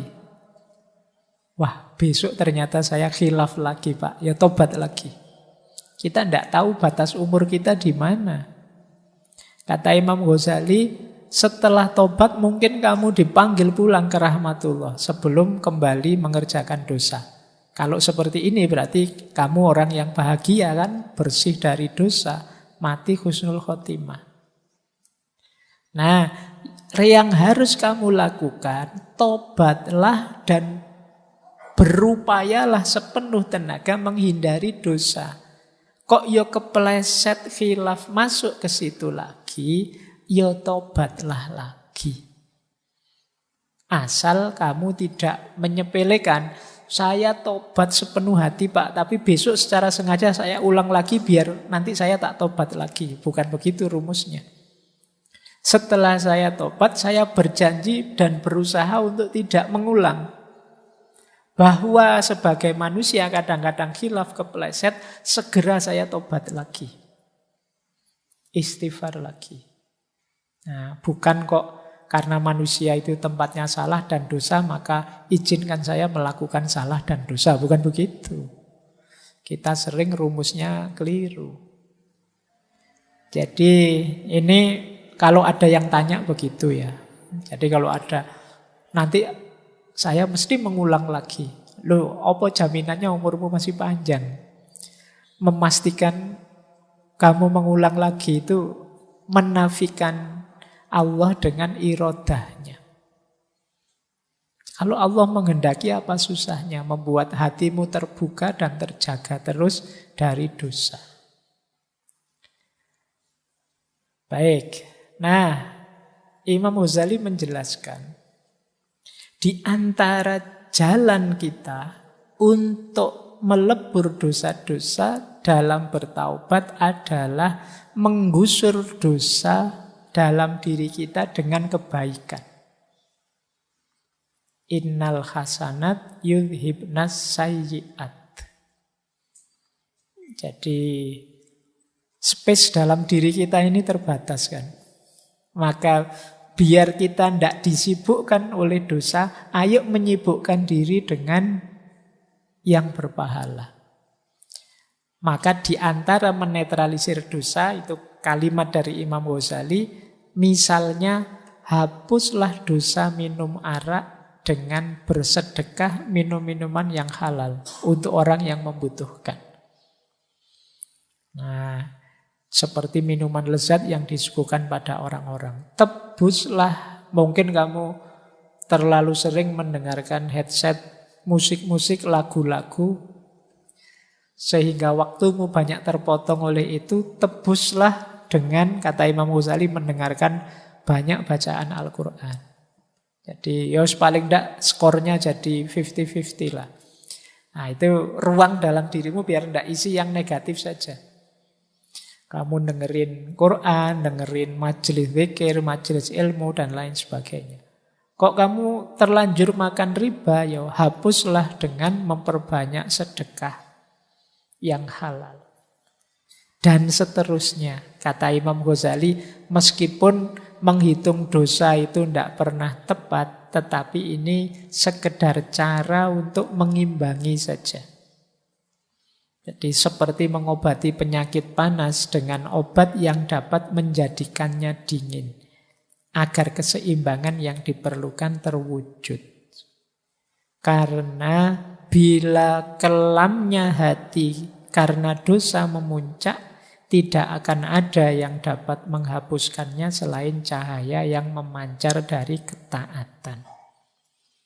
Jadi kebaikan itu cahaya, sementara dosa itu kegelapan. Kegelapan yang ketemu cahaya, hasilnya adalah terang. Di kegelapan itu bukan gelap di yang terang itu. Kalau ada ruangan gelap gulita, cahaya masuk, ruangannya jadi terang. Bukan cahayanya jadi gelap. Berarti apa? Kalau dosa itu kegelapan, maka hadirkanlah terang dalam dirimu yang penuh dosa itu. Hadirkan amal-amal kebaikan, ilmu-ilmu kebaikan, yang itu cahayanya Allah, maka yang dosa tadi akan tergusur, berubah jadi terang. Ini rumus dari Imam Ghazali. Imam Ghazali kan punya rumus dosa itu seperti titik hitam di kolbu kita. Orang yang banyak dosa itu batinnya, kolbunya itu seperti penuh dengan asap yang pekat, kata Imam Ghazali. Dia perlu cahaya untuk meneranginya.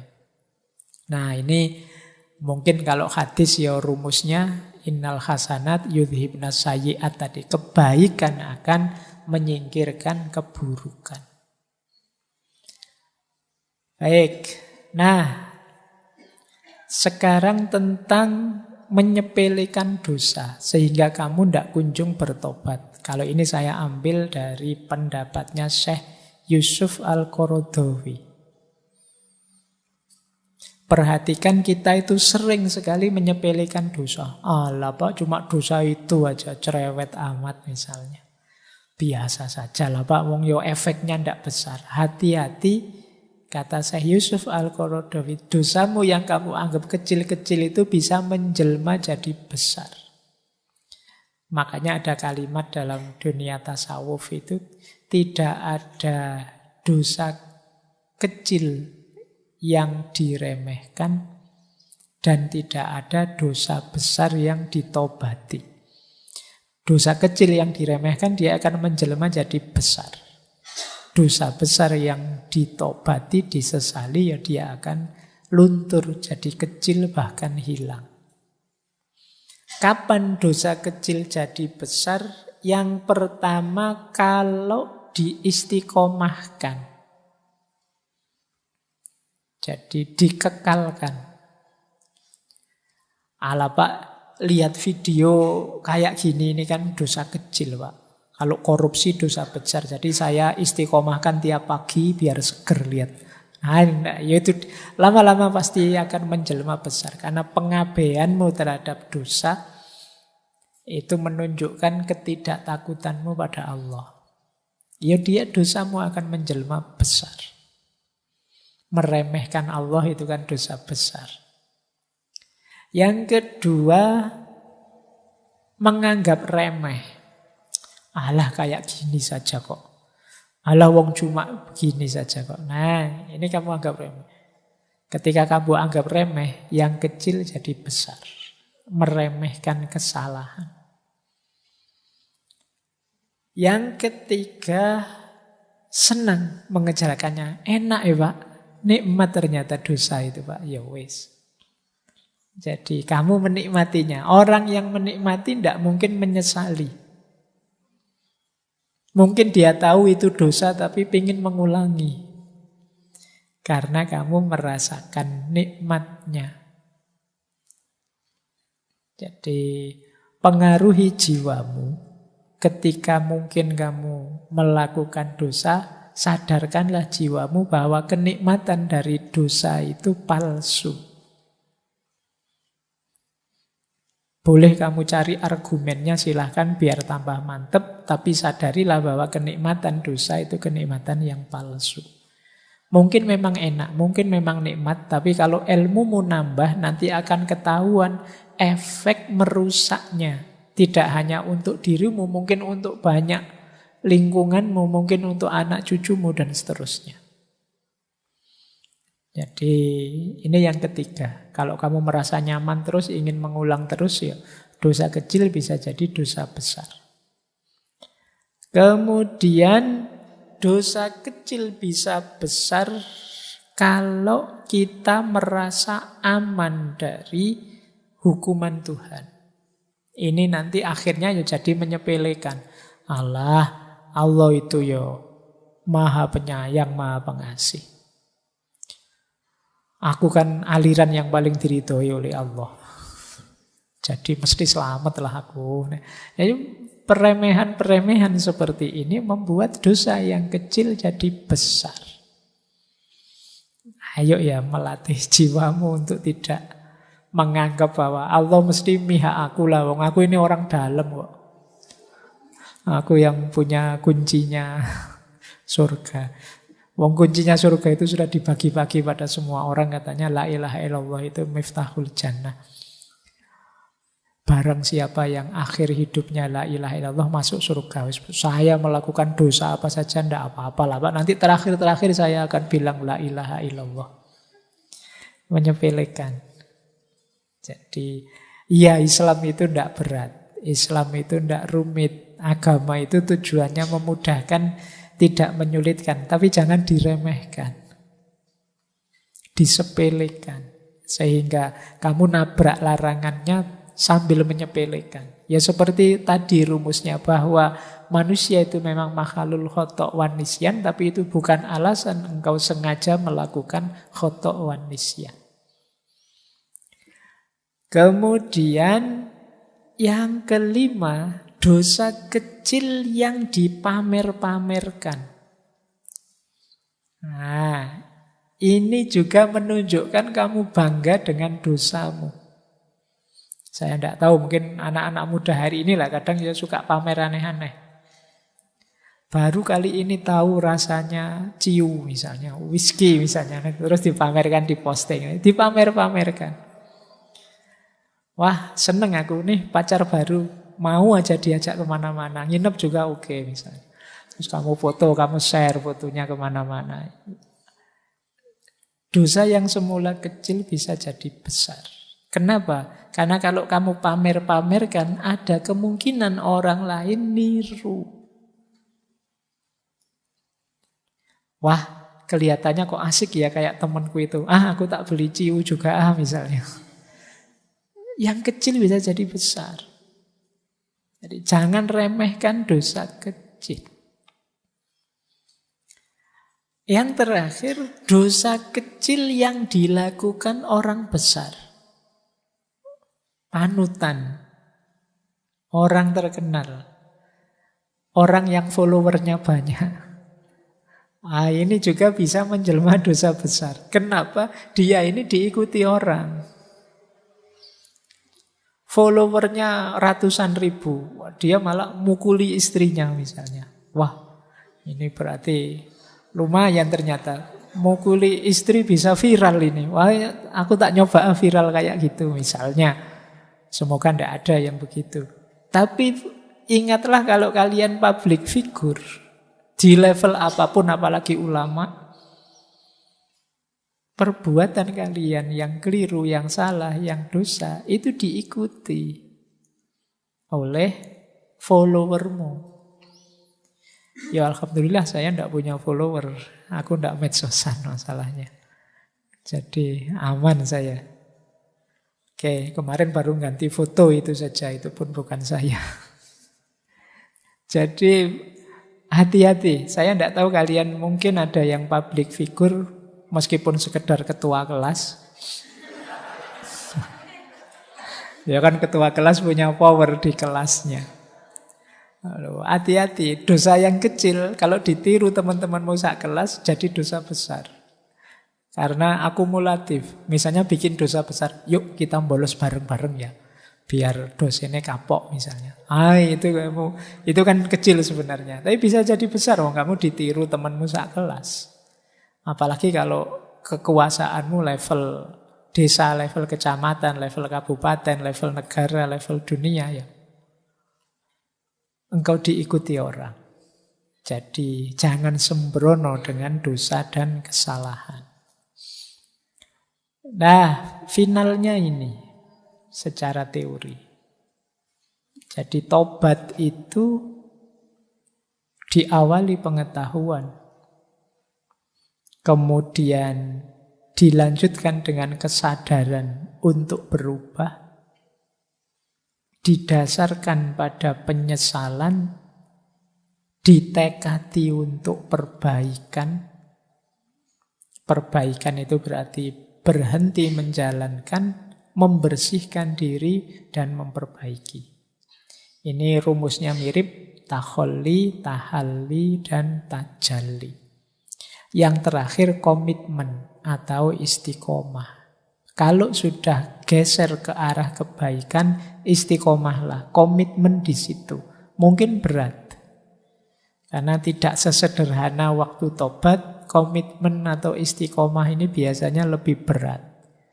Makanya minggu depan kita bahas dulu istiqomah itu apa. Jadi setelah tobat, saatnya kita istiqomah. Ini sebenarnya ringkasan rumus dasar kalau kita ingin bertobat. Orang yang mau bertobat berarti orang yang sadar diri dan tahu diri. Bahwa kita ini manusia yang banyak khilaf, banyak alpa. Orang yang tidak mau tobat adalah orang yang sombong. Sebagaimana iblis. Iblis itu kan sombong. Merasa lebih tinggi. Merasa dia tidak salah pokoknya. Padahal sudah jelas-jelas salah. Nah ini cirinya orang sombong. Sombong itu syirik kecil. Baik, jadi ini rumus dasarnya tobat. Buahnya tobat apa? Kalau ini efeknya. Jadi itu saya bawakan 2 ayat, silahkan nanti kamu cari terjemahannya. Surat Hud ayat 52 dan surat Nuh ayat 10 sampai 12. Ini 2 ayat ini menunjukkan janjinya Allah. Orang yang bertaubat itu akan diberi aneka ragam anugerah. Sebagaimana hujan dari langit. Kalian baca saja terjemahannya ya. Dicari. Tapi intinya, ini karena waktu saya tidak bisa menjelaskan detail, buahnya orang tobat itu yang pertama adalah bersihnya diri, jernihnya diri. Sehingga mampu lebih jelas menangkap kebenaran.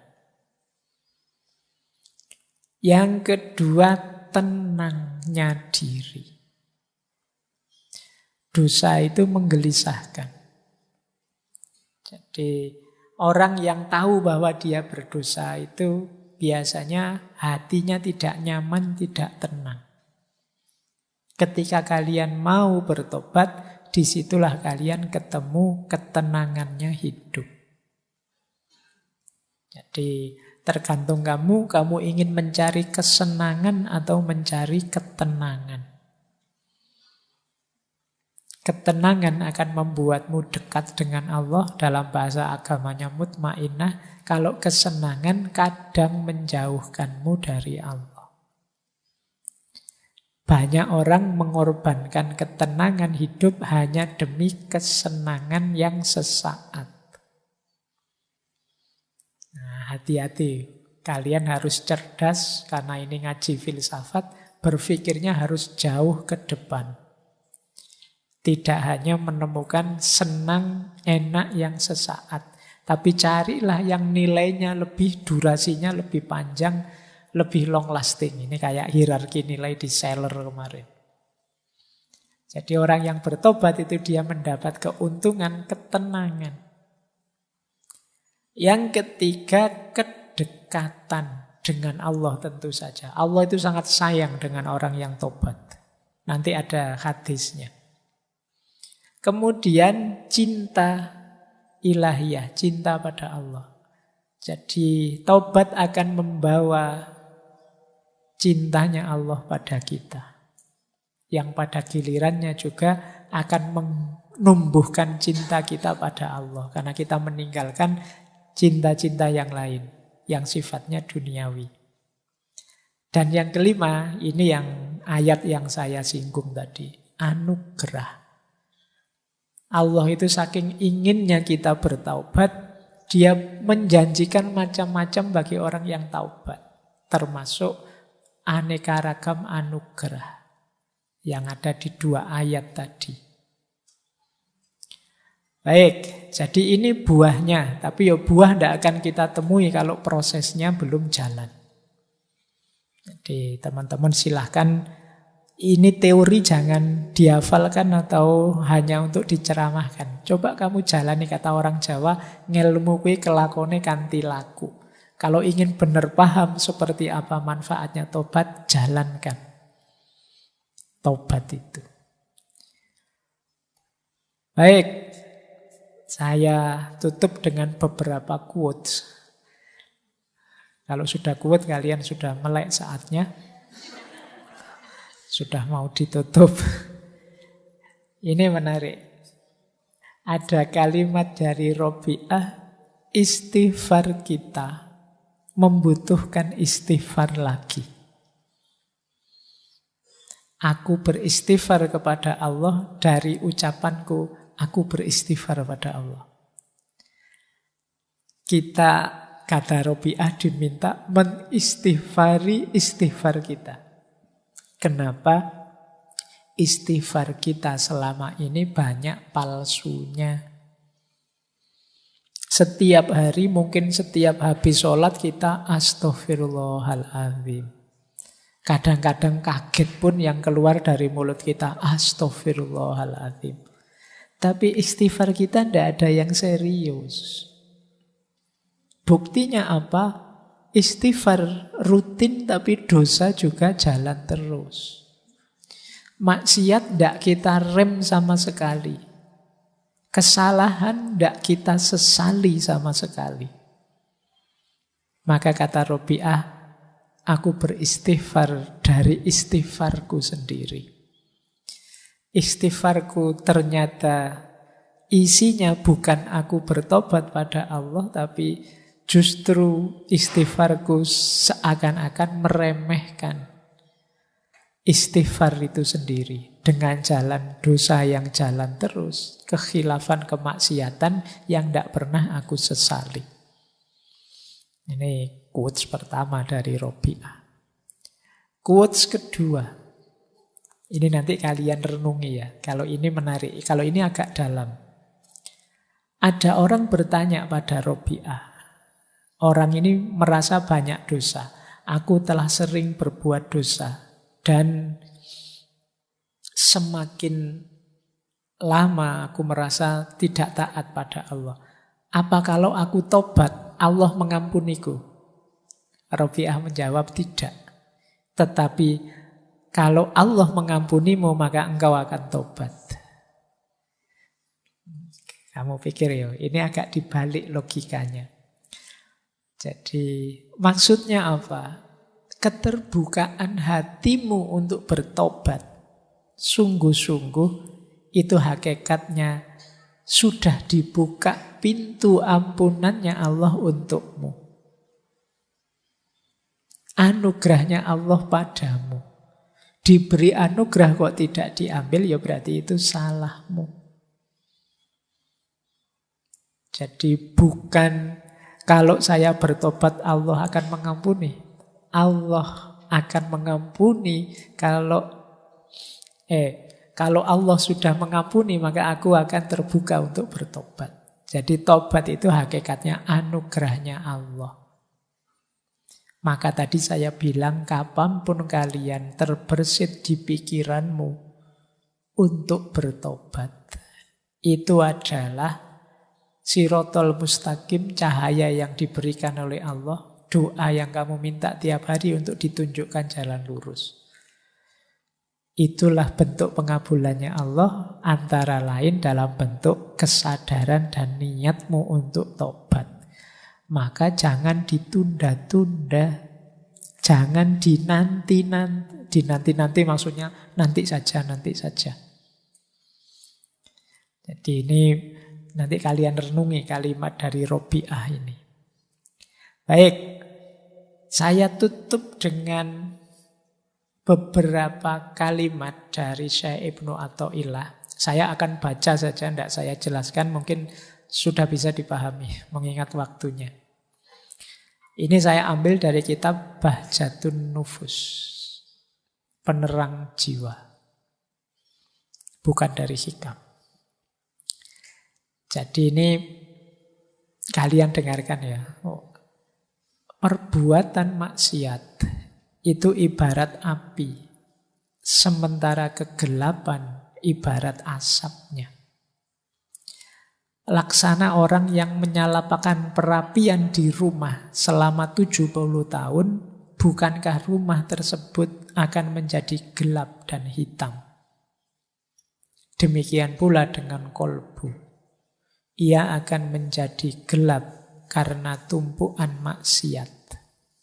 Ia baru menjadi bersih dengan tobat kepada Allah. Kehinaan, kegelapan, dan hijab terkait erat dengan maksiat. Jika engkau bertobat pada Allah, bekas-bekas dosa itu pun menjadi sirna. Saya lanjutkan lagi.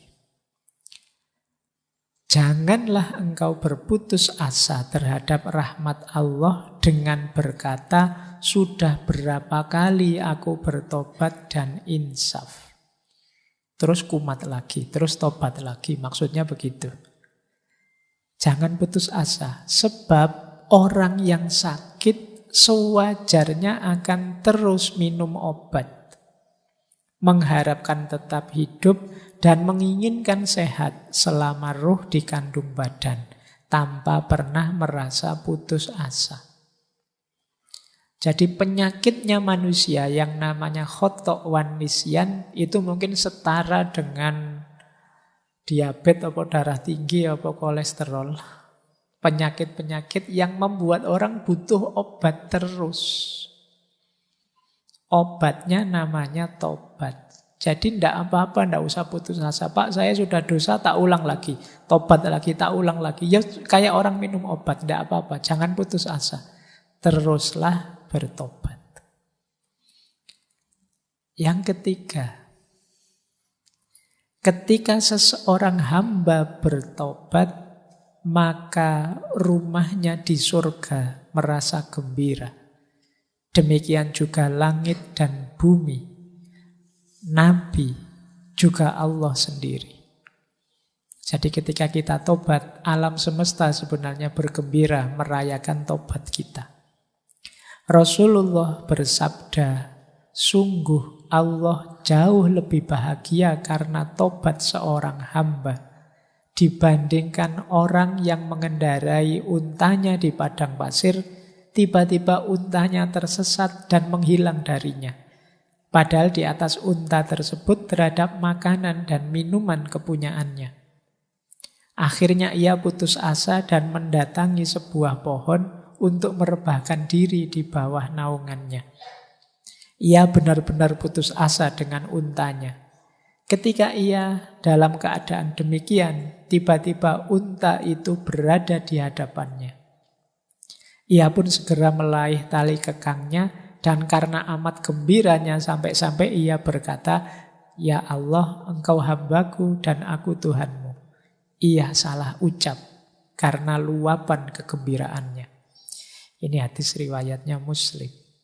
Jadi gembiranya Allah ketika kita tobat itu digambarkan oleh Rasulullah di hadis ini seperti orang yang melakukan perjalanan naik onta. Tiba-tiba untanya hilang, dicari kemana-mana, tidak ketemu, dia sampai putus asa. Saking capeknya mencari, dia tertidur di bawah pohon. Begitu bangun, tiba-tiba untanya sudah ada di depannya. Situasi seperti ini kan membuat orang gembira luar biasa. Sudah putus asa di tengah padang pasir, tidak tahu mau kemana, tiba-tiba datang untanya. Kegembiraan semacam ini itu sebagaimana gembiranya Allah kalau kita tobat. Yang saking excitednya kalau di hadis itu orang ini sampai kebalik-balik bilangnya, "Ya Allah, engkau hambaku, aku Tuhanmu." Kebalik harusnya, engkau Tuhanku, aku hambamu. Ini makanya kalau kalian ingin menggembirakan Allah, menggembirakan Rasul-Nya, menggembirakan alam semesta, bertobatlah. Baik, hari ini kurang lebihnya mohon maaf. Wallahul muwaffiq, wallahu a'lamu bissawab. Wassalamualaikum warahmatullahi wabarakatuh. Saudaraku yang budiman, demikianlah kajian dari guru kita semua. Semoga kajian ini menjadi jalan kebaikan bagi kita semua dan kita semua dapat mengambil hikmahnya. Serta jangan lupa like video ini, komen doa-doa dan harapan kalian pada kolom komentar, serta subscribe channel ini agar berkembang dan menyajikan konten yang bermanfaat bagi kita semua. Amin ya rabbal alamin. Dan dari kami Ya Rob TV mengucapkan terima kasih. Wassalamualaikum warahmatullahi wabarakatuh.